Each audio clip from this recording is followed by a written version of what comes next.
Powered by the Inside the Birds podcast. Now, live from inside the Matt Black Kia Studios. This is Football at 4. Football at 4, powered by the Inside the Birds podcast. Geoff Mosher's here today. Go to InsideTheBirds.com for more of his Eagles coverage. Eagles getting ready for their first preseason game, August the 12th, next Saturday night. You can hear the game right here on 97.3 ESPN. How are all the Georgia guys fitting in together? We'll get that from Geoff Mosher, plus his thoughts on this latest news, which I don't know. I don't want to say it just came out of right field, but yesterday, I don't know how many people got a chance to hear what Hassan Reddick had to say, but Reddick essentially said, hey, listen, if you don't, you see what's going on here. So is it time to pay Hassan Reddick the money? Is this going to be something that is going to, be a story as this training camp goes on? Hassan Reddick has not practiced. He says he has a groin injury. Okay. Well, there's a lot of guys around the league that play that position that want to be paid more money. Hassan Reddick essentially had better seasons than all of those guys. He got a 3-year, $45 million deal before last season to play with the Philadelphia Eagles. And I think Hassan Reddick thinks he outperformed that contract. So what's next in that whole Hassan Reddick situation? It's something that I definitely think we need to take a look at. Also, Geoff Mosher, we want to get his take on how involved will the running backs be in the passing game this year? Is he seeing any evidence that something new is happening there? And, the right guard spot. You see one thing, we're hearing another thing. So what does the analytics say about that whole situation at right guard? We'll get that from Geoff Mosher from InsideTheBirds.com and the Inside the Birds podcast. There he is, Geoff Mosher. What's going on, buddy? How are you?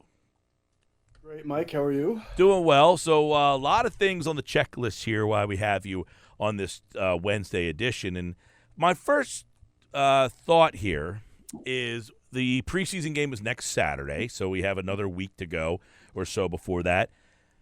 How much is the preseason games, in your mind, going to determine some of the roster battles? A lot of times you don't see a lot of the starters or guys that they want to keep healthy. But is this a place where you're going to see Rashad Penny and DeAndre Swift and Gainwell and Sermon and Boston Scott and Cam Jurgens and that all those guys? Are they going to get reps to win those battles in games, or are they going to be determined more in the practices and in those joint practices? It's a great question, Mike.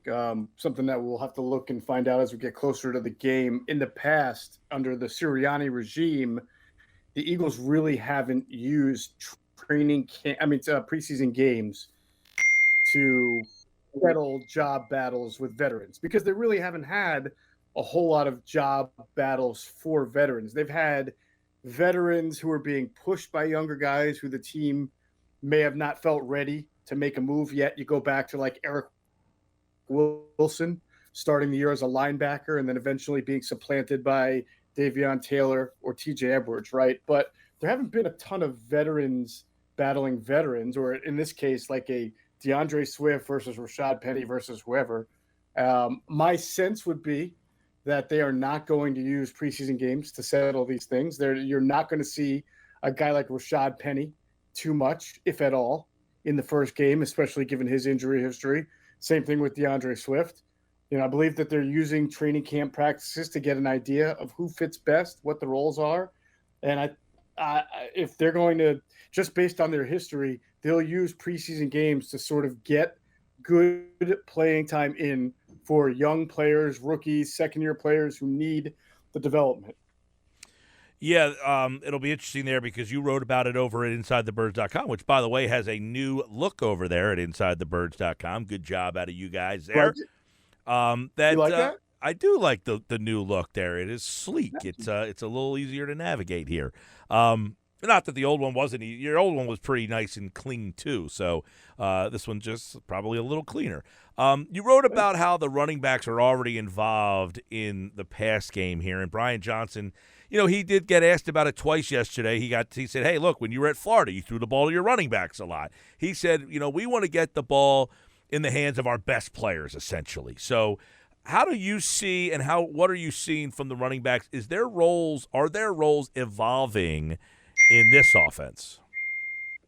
Yeah, I mean, I definitely saw passes to the running backs yesterday at practice. Even Rashad Penny, who I believe is only about 9 career. No, he has more than that. He doesn't have many career receptions. Maybe something in the 20s, which is not a lot for a guy who's played in the league for 5 or 6 years, right?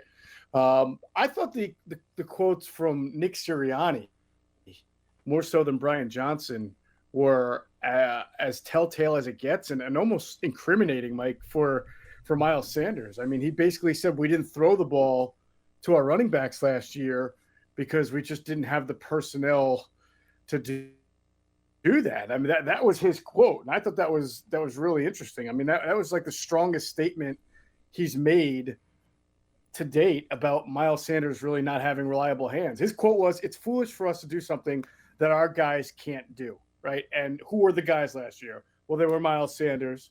There, of course, was Boston Scott and also Kenny Gainwell. Now, those guys, Gainwell and Scott, can catch the ball, but we remember Gainwell struggled early on. He had a couple of drops. They led to interceptions. And I haven't seen from Gainwell yet what I expected to see coming out of Memphis, where he caught the ball a lot, which is like a smooth route runner, somebody who has sort of, I guess, Brian Westbrook-like or Christian McCaffrey-like capabilities. He's shown that when he catches the ball, he has good hands. He's certainly been their 2-minute drill back and at times a third down back, but more of a guy just catching a dump off. I haven't really seen a smoothness with him the way I've already seen in DeAndre Swift, who has the ability to catch, turn, make plays upfield. And I did see a running back screen yesterday. I think that was the Boston Scott. So it's nice to see that that's coming back into the game book as well, the game plan as well. I would like to see that more this year of the offense. But and now with DeAndre Swift, maybe you have a guy who doesn't just catch the ball on a leak out, but can run a route and make some yards after the catch. Yeah, I was going to say, if you are getting the ball to the running back in the pass game, is that a manufactured touch? Is that something they're going to have to call? Because it's not generally something that it's going to be Hurts checking down. Hey, A.J. Brown, no, you're not open. Smith, you're not open. Goddard, no, you're not open. Let me go to the fourth guy. You know, the running back, essentially, if you're going to throw him the ball, it's almost going to have to be almost like a design play for him, right? Yeah, Mike, I mean, ideally you would like it to be both. I mean, of course, those tight end screens to Goddard that work so well are manufactured touches for Goddard, who gets his fair share of touches, but some still occasionally can get lost within a game because Devontae Smith and A.J. Brown are getting a lot of balls thrown their way. So you can do that also with your running backs through screens and manufactured touches, but you would also like to see Jalen Hurts in this year, as the defenses are designed to take away the deep pass or the intermediary ball to Goddard or Devontae Smith. You would like to see in those occasions where the rush is on you, where Jalen Hurts says, my running back's going to be open on this play, and I know it right away, and bam, let's get the ball to DeAndre Swift or whoever and see if they can, me getting the ball to them quickly enables them to get more yards after the catch. All right, Geoff Mosher, InsideTheBirds.com, the Inside the Birds podcast. I want to get your take on yesterday. Hassan Reddick basically said, you guys are seeing this, and if you don't see what's going on, well, then you don't know football. Is this going to be an issue? Is Hassan Reddick, is he going to make this difficult, or is he just saying, look, I know the deal, you know the deal, I'm not going to make a stink about it, I'm just letting you know? Yeah, I think that's probably more the case, the B. I mean, and I know football. Adam Kaplan knows football. We talked about this in the offseason, that as soon as last year ended, that if you looked at the $15 million a year average that he's making, Hassan Reddick, it pales in comparison to guys like Watt and Joey Bosa, who are up around 27, 28 million a year, Myles Garrett, 25, Khalil Mack, 23.5. And then we knew that you were probably going to see some extensions and free agent signings along the way that even inflate the dollar more for guys who are not as accomplished. And a guy like Alex Highsmith from the Steelers, a really good player, had a really nice season. He just signed to make $17.5 million a year. And then just last week, Mike, Trey Hendrickson, another good pass rusher for the Bengals, was given a 1-year extension at $21 million a year. So that just continues to push Hassan Reddick's $15 million a year down low. And Reddick's a smart guy. He knows he's 1 year into a 3-year deal, right? So theoretically, he doesn't stand to see more money until 2025. That's not going to happen, Mike. He's going to either get an extension or a redo sometime during this season, or it's going to be have to be after the season, assuming he has another good season, or else that year 3, he's not going to play under that. Right, because and sometimes timing matters. The Eagles, I don't recall them going to players in the season last year with extensions. This year, the guys who would be extension guys that you would look at is really that 2020 draft class, which had Hurts. They've already given him a deal. There's not much else in that draft class, so it might be able to work out where they say, "Hey, listen, just give us a couple weeks into the season here, and we can do something here." Yeah, that's possible because they have done in-season extensions in the past. Alshon Jeffrey is a great example. They did an extension for him in the middle of the year. I think Tim Jernigan that same year they also gave an extension to before the year was up around October or November. I know they've done it with other players. Last year, Howie Roseman did not do it, and I think it made a lot of sense. He had about 10 to 15 guys who warranted extensions, and he knew that if he gave to like 1 or 2 or 3 and not the others, it could disrupt the great vibe they had in the locker room on the way to the Super Bowl. So he sacrificed that to wait until free agency happened to be able to give guys like James Bradbury, right, new money and Darius Slay. This year, he doesn't have that to worry about that. So it would not surprise me if he got something done this year with Hassan Reddick. And if you look at the defensive end position, they'll have money coming off after this year. Is Brandon Graham really going to play another year? We'll see. He's not that costly anymore. Is Fletcher Cox really going to play another year? We'll see. Probably not going to cost you that much if he plays again another year. Derek Barnett, this will very likely be his last year.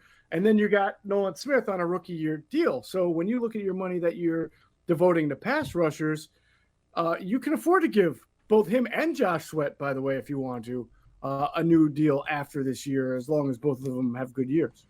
Geoff Mosher from the Inside the Birds podcast. Now, have you guys come up with your schedule for the season yet? Do you have that all ironed out? Or are we still waiting on that? We're still waiting on it. We'll go back soon when the season starts to having the Inside the Birds podcast come out Monday, Wednesday, Friday, as opposed to right now where it's Monday, Thursday. But we are adding some programming to our platform, and we're just not ready to fully announce what it is. But I think that everybody's going to be really happy when they see who we're bringing in and what we're doing with our shows. Well, good stuff. We'll look forward to that. And football at 4. Now, is that on my end or is that on your end? I don't even know what you're talking about. There's like a ringing bell coming from somewhere. I don't know where it's coming from. I thought it was coming from. Maybe it's in the middle somewhere. I don't know. I'm looking around like, where is this bell coming from? But good stuff from the Inside the Birds guys, as always. Looking forward to what you guys will have for the season. And big monster numbers for football at 4 in the latest ratings book. So good job out of you guys. People always ask, how do you talk football every single day the whole year? Well, we figure out a way to do it, and apparently the people liked it. So congratulations to the Inside the Birds guys. Thanks, guys. Yes, and to you for once again being the top-rated sports talk show in New Jersey. Congratulations. Thank you, sir. You were very kind to say that. Geoff Mosher, everybody, from Inside the Birds and InsideTheBirds.com. All right, Moshe, appreciate it, man. There goes Moshe. Of course, he'll be back next week. He'll be back on the Monday for Mosher Monday. Andrew DeCecco's here tomorrow. We'll continue our division previews. Tomorrow we got a good one. It is the NFC South tomorrow, which probably, when I say a good one, it's a good one to look at because there is no clear favorite in the South.